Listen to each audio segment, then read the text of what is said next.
यार एक बात बताओ, हम सबके पास स्मार्टफोन है कि नहीं? लेकिन कभी नोटिस किया है हर दूसरा फोन या तो Samsung, Vivo, Oppo, MI, iQOO, Realme, OnePlus या एप्पल का होगा। बट शॉकिंगली इनमें से कोई भी इंडियन नहीं है। हाँ, टेक्नो, इन्फिनिक्स और मोटो भी नहीं। तो इंडियन ब्रांड गए कहाँ? लेकिन उससे पहले इंडियन ब्रांड थे कितने? माइक्रोमैक्स, कार्बन, लावा, इंटेक्स, LYF, स्पाइस, वीडियोकॉन और एक लावा का सब्सिडरी ब्रांड जोलो।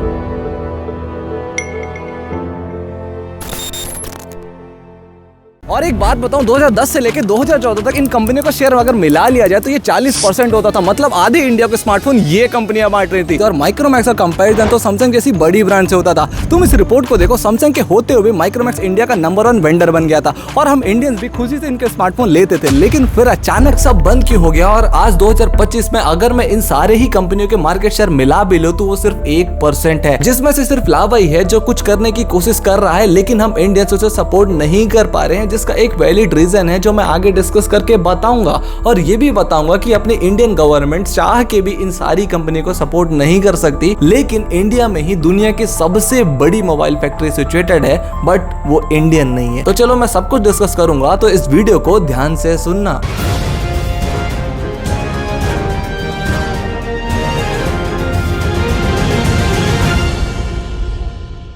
तो कहानी की शुरुआत होती है 2007 के बाद से, जब इंडिया के पास कोई भी टच स्क्रीन वाला स्मार्टफोन लॉन्च नहीं हुआ था और 1 GB डाटा का प्राइस 650 रुपए हुआ करता था। लेकिन 2008 में इंडिया में पहली बार एक स्मार्टफोन रिलीज होता है जो टच स्क्रीन था, जिसका नाम था HTC ड्रीम। बट इसका प्राइस 15 से 30 हजार के बीच में था और हम इंडियंस के पास 1 GB डाटा अफोर्ड करने की कैपेबिलिटी नहीं थी, तो इस फोन को क्यों ही खरीदते। बट 2008 के बाद से डाटा पैक का प्राइस तेजी से नीचे जाने लगा था और आज तुम्हें पता ही है कितने रुपए चल रहा है। लेकिन 2010 से 11 के बीच में ये जो डाटा पैक का प्राइस था ना, ये 250 से 300 के बीच में आ गया था। और उस टाइम पे सबसे मेन बात, कोई भी चाइनीज कंपनी इंडियन मार्केट में नहीं थी। हाँ, सैमसंग और एप्पल और HTC थे, लेकिन इनके फोन का प्राइस 25,000 से ऊपर हुआ करता था। और इसी चीज का फायदा देखते हुए इंडियन मार्केट भी जाग उठा था और सबसे पहला इंडियन स्मार्टफोन जो टच स्क्रीन था वो माइक्रोमैक्स की तरफ से आता है 2010 में। फिर 2011 में कार्बन और लावा अपना पहला स्मार्टफोन लॉन्च कर देते और इसी तरह धीरे धीरे करके सारे इंडियन ब्रांड ने 2012 तक अपने पहले स्मार्टफोन लॉन्च कर दिए थे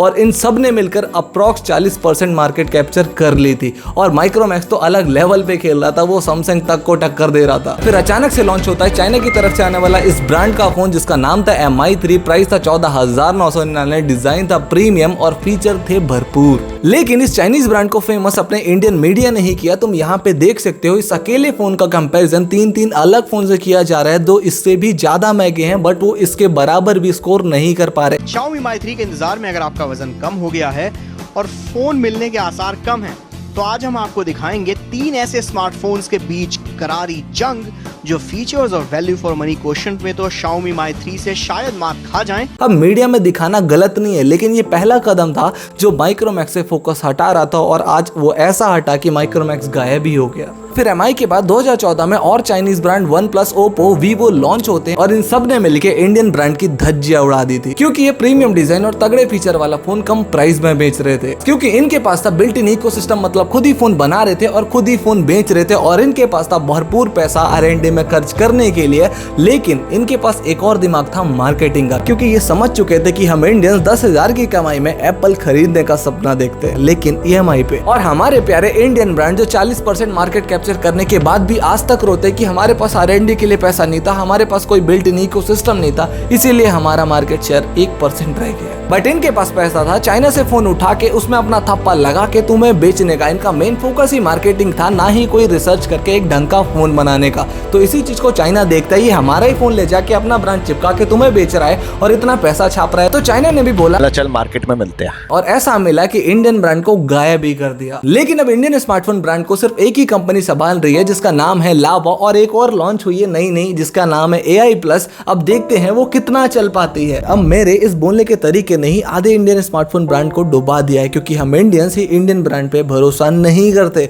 क्योंकि तुम्हें पता होगा, एक होता है ट्रस्ट, जो इंडियन स्मार्टफोन ब्रांड ने खो दिया है अपनी घटिया मार्केटिंग से। जहां पे अदर ब्रांड कम मार्जिन में अपना फोन सेल कर रहे थे, वहीं ये इंडियन ब्रांड अपना मार्जिन और प्रॉफिट निकालने में लगे हुए थे, क्योंकि ये फोन तो उठा रहे थे दूसरी कंट्री से और अपना ब्रांड लगा के तुम्हें चिपका रहे थे। और अगर गलती से किसी कस्टमर को इनका सर्विस सेंटर यूज करना पड़ता था तो वो फोन महीनों भर तक वापस नहीं आता था, क्योंकि इन ब्रांड का सर्विस सेंटर यहाँ तो होता था बट इन्हें फोन बाहर भेजना पड़ता था वापस रिपेयर होके आने के लिए, जिसमें महीने लग जाते थे। जिसका रिजल्ट ये हुआ कि इंडिया बस एक कंज्यूमर मार्केट बन के रह गया। और अगर आज मैं तुम्हें बताऊं तो चाइनीज कंपनी का मार्केट शेयर इंडियन मार्केट में 70% का है और हम इंडियंस का 2%। बट क्या अपनी गवर्नमेंट ने इन इंडियन ब्रांड को ऐसे डूब जाने दिया? नहीं, उन्होंने मेक इन इंडिया स्कीम लाई, लेकिन चाइनीज कंपनी की अफोर्डेबल प्राइस और उनकी बढ़ती हुई स्पीड देखते वो make in India assemble in India हो चुका था। और क्या तुम्हें पता है, इंडिया में दुनिया की सबसे बड़ी मोबाइल फैक्ट्री है, लेकिन वो इंडियन नहीं सैमसंग की है। जो सही है, अगर वो इंडियन होती तो बंजर हो जाती, क्योंकि हम कितने लोगों को फोन बेच रहे हैं इंडिया में ही, सिर्फ 1%।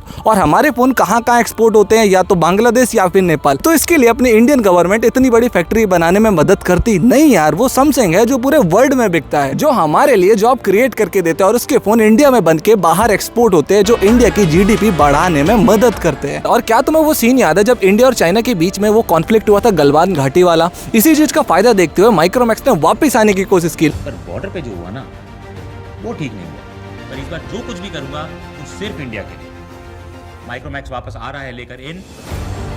लेकिन इस बार उनका एडवर्टाइजमेंट में ही देशभक्ति दिख रही थी, क्योंकि वो फोन जब आया तो 3-4 महीने बाद ही उनकी बैटरी फूलने लगी और ये मेड इन इंडिया का शोर कर रहे थे, लेकिन उसकी बैटरी जब देखी गई तो मेड इन चाइना था। ओह, यहाँ लिखा हुआ है मेड इन चाइना। वाह माइक्रोमैक्स वाह। और इन्होंने एक बार और इंडियंस का ट्रस्ट तोड़ दिया था। और क्या तुम्हें पता है, पूरे वर्ल्ड के टॉप 10 स्मार्टफोन ब्रांड में सैमसंग, एप्पल, मोटोरोला को छोड़ के सारे चाइनीज है। और इसीलिए चाइना कुछ ऐसा दिखता है और हम इंडियंस कुछ ऐसे। भारत में सब अच्छा है, सब चंगासी